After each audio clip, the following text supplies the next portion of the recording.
Helter Skelter was their song. They wrote it. You know, I didn't have no particular... I got a knife on my leg. So I cut Hinman's ear.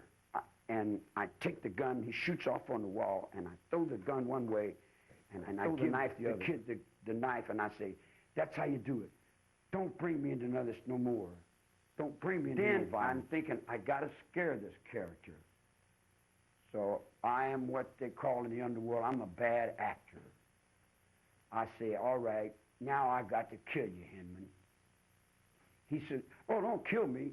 I said, if I don't kill you, you're going to tell my parole officer, he's going to put me back in prison. Huh? What happened to Gary Hinman? Gary sold some dope to some bad people. He sold some drugs that caused Beausoleil's wife to lose her baby.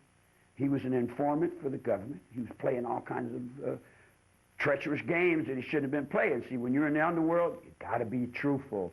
If you lie and you're faking and you're snitching and it catches up with you, it bites you. You do it to yourself. I didn't think one way or another. It wasn't up to me to kill him. You dig what I'm saying? Here's the way that came down. Kid come to me and says, Hinman owes me. I said, okay, what do you want me to do? He said, you're my brother, right? I said, yeah, that's right. He said, what do I do? I said, well, if you're big enough, go get your money. If you're not, sit down and keep quiet. He said, what would you do? I said, it's money, man. It's not worth the trouble. You dig? Let's go party, you know? I mean, what do we need money for? You know, we make it. We print it up, you know. It's got our faces on it, you know. Well, you know,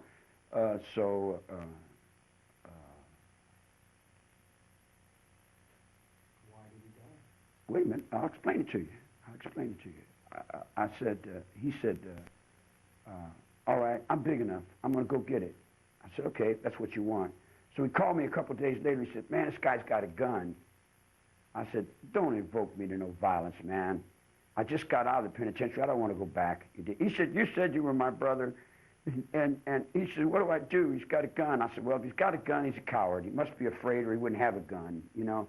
I said, you don't need a gun, man. I said, don't reach for the gun. If you reach for the gun, he'll shoot you because you're putting his mind on the gun. Smack him in the mouth first. Put his mind on his mouth, then grab the gun. Oh, you're crazy. I said, no, that's not crazy. It's just a matter of dealing with yourself because there's nobody there but you. You know, go take the gun or show me. So I said, don't, you know, so I got involved. So here I go. Bruce McGregor Davis and I go over to Hinman's house.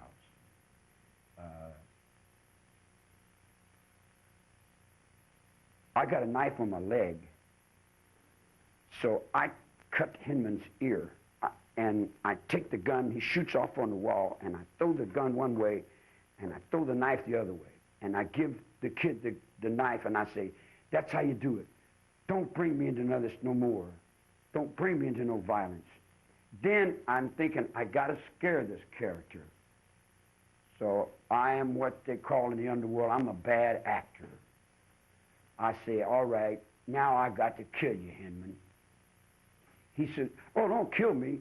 I said, if I don't kill you, you're going to tell my parole officer, he's going to put me back in prison.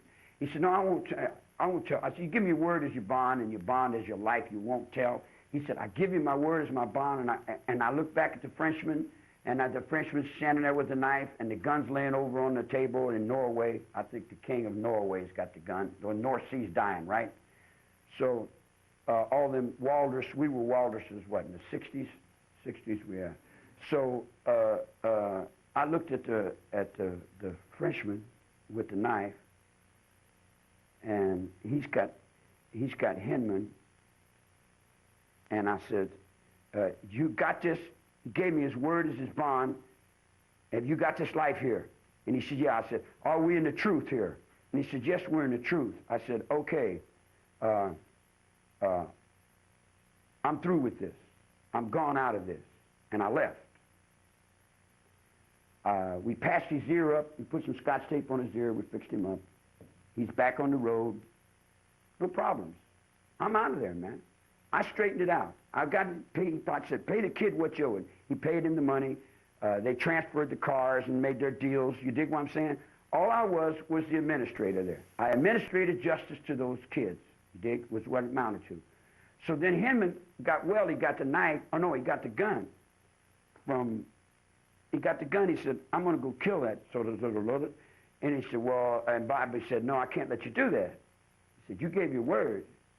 And he said, well, no, that don't mean nothing to me. You know, he said, he cut my ear. I'm going to go blah, blah, blah. And Bobby said, no, I can't let you do that because he was standing up for me. Now I'm standing in his place.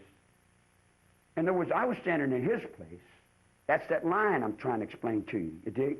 When you walk that line and you're in truth with that cross and that chapel and that Bible and that book with that crown and that whatever it is that you guys are, you know, all the way back to where it started with Claymore and Wilson and all them dudes and all them graveyards and all them people that went through all them changes. All I'm doing is walking on the end of you guys. I'm way down here at the end of your foot. I'm walking. I'm running like a little rabbit, you know. Okay, so Bobby goes away, killed. No, so Hinman killed Hinman. That's the way it comes down to. If you look at it from, if you, no, wait a minute, no, it come like this. Hinman says he pushed by Bobby, and Bobby handed him the knife, a Mexican silver knife with a big eagle on it, from that medicine man that smokes that stuff that's got the mushrooms around his neck, that comes from the sweat lodge, that comes from the man, that comes from the universe, that comes from God with this knife and that heart, you dig?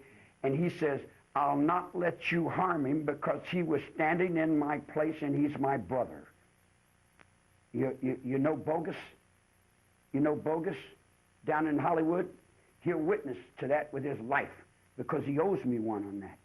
You see what I'm saying? In other words, I got more lives on this road than mine. In other words, there's only one life, true enough, but there's many perspectives towards that life. So when he pushed by, he gave the knife to Hinman and told Hinman, kill me.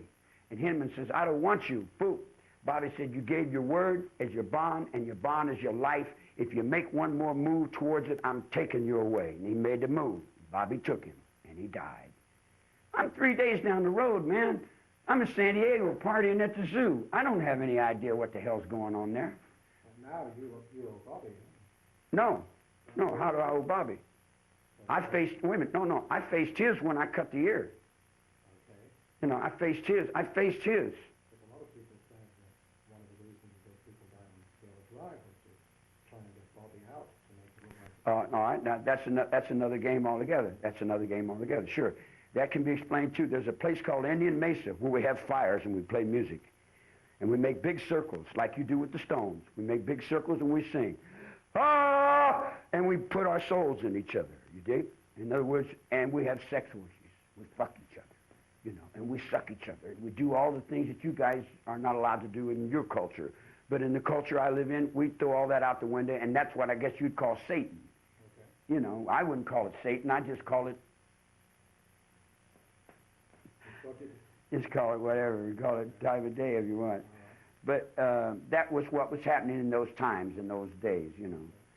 So Helter Skelter was their song. They wrote it. You know, I didn't have no particular... I got a knife on my leg. So I cut Hinman's ear. And I take the gun. He shoots off on the wall. And I throw the gun one way. And I give the kid the knife. And I say, that's how you do it. Don't bring me into this no more. Don't bring me into no violence. Then I'm thinking, I got to scare this character. So I am what they call in the underworld, I'm a bad actor. I say, all right, now I got to kill you, Hinman. He said, oh, don't kill me. I said, if I don't kill you, you're going to tell my parole officer, he's going to put me back in prison.